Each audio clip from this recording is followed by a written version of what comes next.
Madridistas, listen carefully, because what I bring you today is not your everyday transfer gossip, not just another passing headline that will vanish tomorrow. No, this is something bigger, something that could shape the immediate and long-term future of Real Madrid. From the very first word I want you to understand, nothing you're about to hear is filler, nothing here is a waste of your time.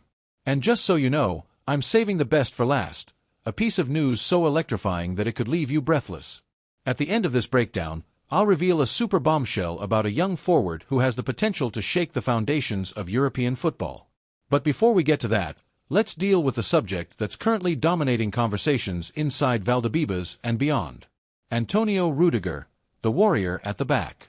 Let's start with Antonio Rudiger. Since the moment he set foot in the Santiago Bernabéu, the German defender has been more than just another signing. He's become a symbol of resilience, a competitor whose fierce eyes and commanding presence radiate confidence. Rudiger doesn't just defend, he intimidates, he imposes himself physically and mentally on opponents. His commitment, throwing himself into every duel, fighting for every inch of grass, embodies the essence of Real Madrid's DNA. Never give up, never back down, fight until the very last whistle. Think back to those matches where Madrid's defense was stretched to the limit. Time and again, it was Rudiger's outstretched boot, his timely interception, or his fearless header that prevented disaster. Fans have grown attached not only to his defensive skill but to his warrior mentality. He's not just a player, he's become part of the club's heartbeat.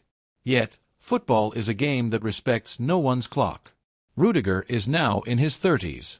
For defenders, experience often compensates for the decline in raw athleticism, but in the world of elite football, every season past that milestone is scrutinized with surgical precision.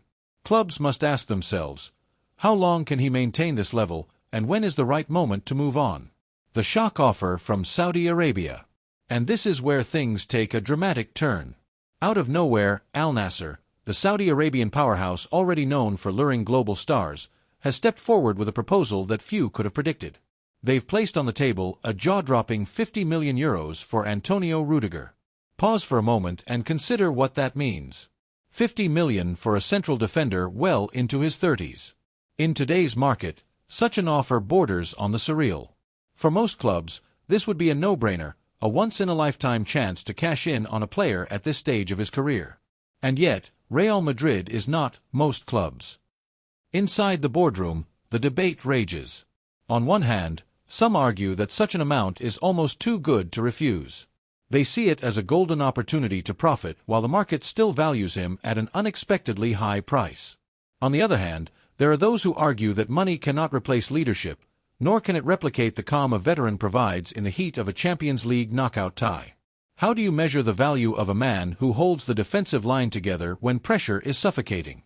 Timing is everything. In my personal opinion, this isn't just a question of selling or not selling. The real dilemma is when. To allow Rudiger to leave in January would be reckless in the extreme. Think about it. Madrid is currently fighting on multiple fronts: La Liga, Copa del Rey, and of course, the Champions League. Losing such a key figure in the middle of that battle would throw the squad into imbalance, potentially derailing months of preparation. No, the sensible course of action would be to keep Rudiger until the end of the season. Let him see out this campaign, contribute his strength, his voice, and his leadership until the very last game. Then, when June arrives and emotions have settled, if the offer from Al Nassr still stands, or even improves, Madrid would be in a far stronger position to negotiate. It would allow the club to plan properly, scout replacements, and allocate those funds strategically. What would you do? And now I turn the question directly to you, the Madridistas who live and breathe every decision this club makes. If you were sitting in Florentino Perez's chair, what would you do? Would you accept the €50 million in the summer, capitalizing on an extraordinary financial opportunity? Or would you hold on to Rudiger for another season or two, valuing the solidity he brings above any number on a check? Because let's be honest, the decision doesn't just affect the defense. That money could ripple across the squad. Imagine reinvesting it in a young, hungry midfielder to back up the aging Kroos and Modric. Or using it to strengthen the fullback positions. Or, let's dream a little, channeling it toward the arrival of another world-class striker to complement Vinicius Jr. and the upcoming arrival of Endrick. In modern football, every sale opens the door to a purchase, and every purchase reshapes the future. The bombshell, a young forward on the horizon. And now, as promised, here's the bombshell that will make you sit up. Information circulating in the corridors of European football suggests that Real Madrid is keeping a very close eye on a 20-year-old European forward, a player already whispered about as the next big phenomenon. I won't reveal his name just yet, you'll have to wait for that, but let me paint you a picture. He is fast, devastatingly fast. He doesn't just score goals, he creates them, constantly running at defenders, forcing errors, and dragging entire back lines out of position. He combines technical flair with raw physicality, and most importantly, he has that intangible trait Madrid always seeks, personality. He thrives under pressure. He wants the spotlight, and he delivers when it shines brightest. If this player does make his way to Chamartin, we could be witnessing the beginning of a new golden era. Think of how past generations were shaped by the arrivals of Cristiano Ronaldo, Benzema, or even back to the days of Raúl. This young striker could be the heir to that tradition, the next face of Madridismo for the next decade. Final thoughts. So here we are, standing at a crossroads. On one side, the possibility of cashing in on Rudiger and reshaping the squad for the future. On the other, the need to preserve experience and stability in the present. And hovering above it all is the tantalizing prospect of a new superstar forward waiting just around the corner.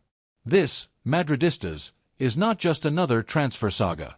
This is about identity, ambition, and vision. It's about balancing tradition with evolution, loyalty with pragmatism. So I'll leave you with this. If you were in charge, would you take the money, or would you keep the warrior? And more importantly, are you ready for the day when the next great striker walks through the doors of the Santiago Bernabéu? Because make no mistake, change is coming. And when it arrives, it will come with the roar of 80,000 fans chanting in unison, HALA Madrid. We now turn our attention to one of the most decisive areas on the pitch, the midfield.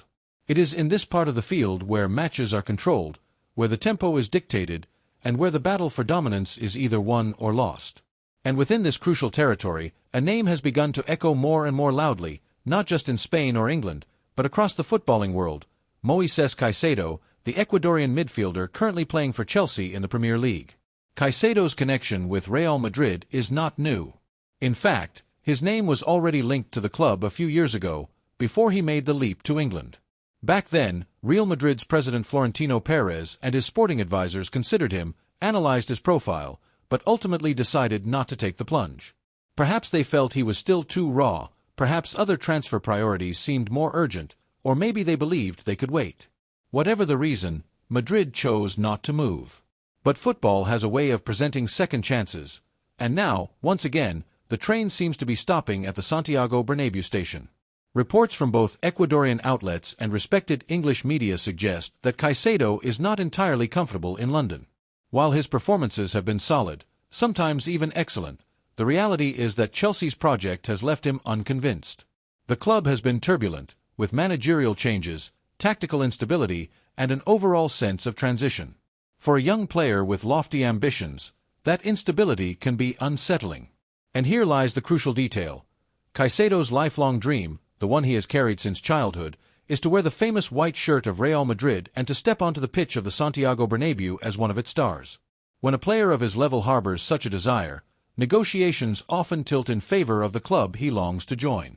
So, what would Caicedo bring to Real Madrid? The answer is layered. Physically, he is a powerhouse. His athleticism is extraordinary. He covers vast distances throughout a match, recovers quickly, and maintains intensity from the first minute to the last. Tactically, he is sharp, with an instinct for anticipating plays, intercepting passes, and breaking up attacks before they can materialize. Technically, while not a playmaker in the classic sense, he has the control and vision to keep possession flowing, link with teammates, and launch fast transitions when opportunities arise. But beyond the technical and physical aspects, there is his age and potential. At just 22 years old, he represents the future, fitting perfectly into the generational shift that Real Madrid has been pursuing in recent years. Players like Federico Valverde, Eduardo Camavinga, Aurelien Tchouaméni, and Jude Bellingham are already part of this project, designed to secure the club's dominance over Europe in the next decade. Adding Caicedo to this group would not only reinforce the midfield but also create one of the most formidable young cores in world football. Let's also consider his mentality. Those who know him describe Caicedo as mature beyond his years, hungry for success, and unafraid of big stages. These are qualities that Real Madrid values as much as raw talent. At a club where every match is scrutinized, where the pressure never relents, and where the fans demand nothing less than excellence, mentality is often the deciding factor between success and failure. Caicedo, with his quiet determination and competitive spirit, seems built for such an environment. Now, of course, every potential transfer comes with questions. Would Florentino Perez be willing to spend heavily on a player the club once passed on? Would Caicedo's arrival complicate the already crowded midfield rotation? Could his presence create tactical dilemmas for Carlo Ancelotti or his eventual successor? And perhaps the most important question, is Caicedo truly the midfielder capable of guaranteeing dominance in Europe for the next decade? To better understand what Caicedo might mean for Real Madrid, it helps to look back at the club's history with defensive midfielders. Claude Makelele, for example, was once the unsung hero whose balance and discipline allowed the Galacticos to shine. When he left, the team's structure collapsed, and even Zidane famously remarked that Makelele's absence could not be compensated for by any superstar signing. Later came Fernando Redondo, a master of elegance and defensive intelligence, who orchestrated the midfield with a mixture of artistry and grit. And, more recently, Casemiro, who formed part of one of the most dominant midfield trios in modern football history alongside Luka Modric and Toni Kroos. Casemiro's ability to win duels, protect the defense, and deliver in clutch moments made him a cornerstone of Madrid's European dynasty. Could Moises Caicedo be the next in this legendary lineage? Could he carry the torch and become the anchor for the next era of Real Madrid's midfield? These comparisons are not made lightly, but they illustrate just how important such a role is in the club's identity and success. Financially, the deal would also be intriguing. Chelsea paid a record-breaking fee to bring Caicedo from Brighton, and they will surely demand a significant amount to let him go. We are likely talking about a figure in the range of €100 million or more. But for Real Madrid, a club that has shown both financial discipline and strategic aggression in the transfer market, such an investment could be justified if they see Caicedo as a long-term solution. After all, when Madrid spent big on players like Cristiano Ronaldo or Jude Bellingham, the logic was the same. A player who could define an era is worth the price. Picture, for a moment, a Champions League night at the Santiago Bernabéu. The floodlights blazing, the crowd roaring, and in the center circle stands Moises Caicedo, shutting down rival attacks, winning duels, and setting the platform for Madrid's attacking talent to flourish. Imagine him alongside Valverde's dynamism, Camavinga's intelligence, and Bellingham's creativity. That vision is electrifying. So here is the question for Madridistas everywhere. Should Real Madrid finally move decisively for Moises Caicedo? Is he the missing piece in a midfield that has already been reshaped for the future? Or should the club focus its resources elsewhere, perhaps on reinforcing other positions? Share your opinions, because this debate is one that strikes at the heart of the club's future. Transfers like these are not just about filling a position, they are about setting the course for the next decade. And don't forget, every comment, every discussion, every like strengthens this community of Madrid fans who live and breathe the club together. Moises Caicedo to Real Madrid could mark a turning point, or it could be another train that passes by. What is certain is that his name will continue to resonate in Chamartin in the months ahead. And now, Madridistas, the moment has finally arrived. The moment that so many of you have been waiting for.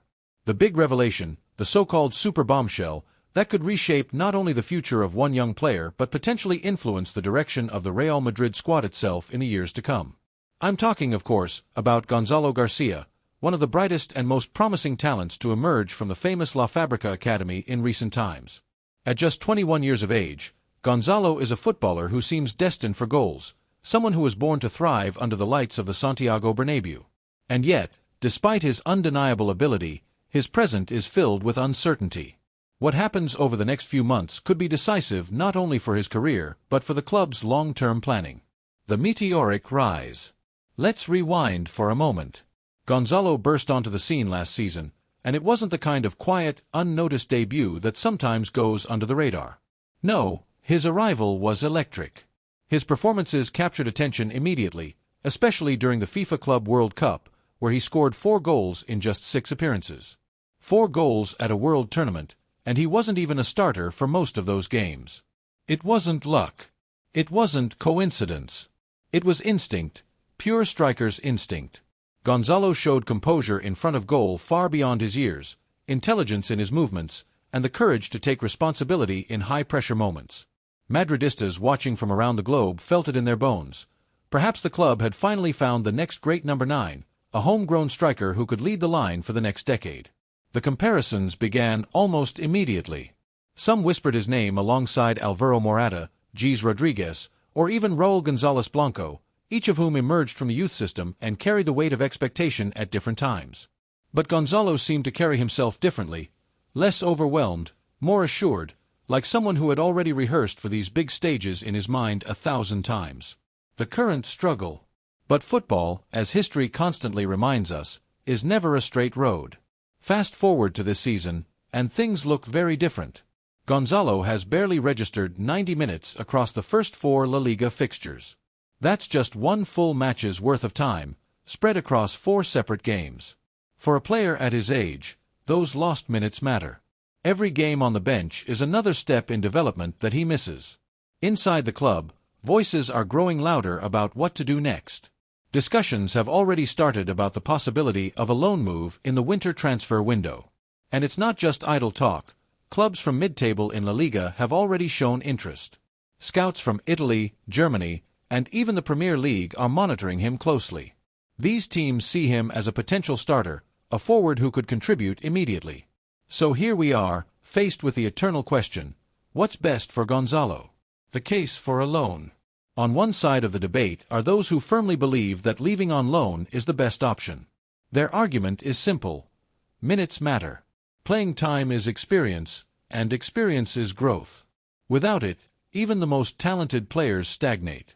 By joining a club where he's guaranteed more opportunities, Gonzalo would learn to handle responsibility, adapt to different systems, and sharpen his skills against diverse styles of defenders. History supports this argument. Think about some of the current stars of world football. Many had to leave their comfort zones for a season or 2 before returning stronger. Even Madrid legends have done it. Carvajal, for example, spent time in Germany before returning to become an essential piece of the team. Morata, too, found minutes away from home before consolidating himself in the elite. The case for staying. And yet, my personal view is different. My conviction is that Gonzalo should stay right here, in Madrid. Why? Because his talent is too special to risk on a loan that may or may not work out. The daily training at Valdebebas, the intensity of competing with the world's best players, the mentorship from experienced stars, these things can't be replicated at any other club. At Real Madrid, opportunities arrive when you least expect them. One injury, one suspension, one tactical change, and suddenly a young player goes from forgotten substitute to vital starter overnight. Football careers can change in a single week. Just imagine, what if Gonzalo gets his chance, scores a decisive goal in El Clasico or in a Champions League night at the Bernabeu? His story could change forever. And let's not forget the risks of leaving. What if the new coach who promises him minutes suddenly prefers another striker? What if the system doesn't suit his style? What if he struggles to adapt to a foreign league and his confidence drops? Development is fragile, and for a player this young, every season matters enormously. The weight of history. The debate also carries a symbolic element. Real Madrid's academy, La Fábrica, has produced legends before. Raul González, Iker Casillas, Guti, all players who became eternal symbols of the club. But the pathway is never guaranteed. For every success story, there are countless others whose careers faded because decisions weren't handled carefully. Madridistas are understandably hungry for another homegrown striker to lead the line, someone who bleeds white and understands the meaning of the crest. In Gonzalo, they see a glimpse of that possibility. And that's why this decision feels so critical. The big question. So, let's imagine for a moment. You are Florentino Perez. The responsibility is on your shoulders. Do you allow Gonzalo García to leave on loan, gambling that he'll return stronger and more mature? Or do you keep him close, protecting his talent under the club's wing, waiting for the perfect moment when the footballing gods open the door? Picture this, 3 years from now, it's a Champions League semi-final at the Santiago Bernabeu. The crowd is roaring, the lights are blinding, and Gonzalo García scores the goal that sends Madrid to another final. Wouldn't it be extraordinary to know that it all happened because the club stood by him, because he stayed when he most needed support? Final thoughts. The truth is, the decision is still up in the air. No one knows yet what the club will decide. But one thing is undeniable. Gonzalo García has the raw talent, the character, and the hunger to become a star. Whether that happens in Madrid now, or later after a loan, remains to be seen. What's clear is that this story matters, not just for Gonzalo, but for all Madridistas who dream of seeing another academy player succeed at the highest level. And that's why I turn the question over to you, the fans. What would you do? Would you loan him out? Or would you keep him here, waiting for destiny to call? Let me know your thoughts in the comments. As always, thank you for being part of this community, for liking, subscribing, and sharing this space where the heartbeat of Real Madrid echoes stronger than ever. Hala Madrid, why not a Moss?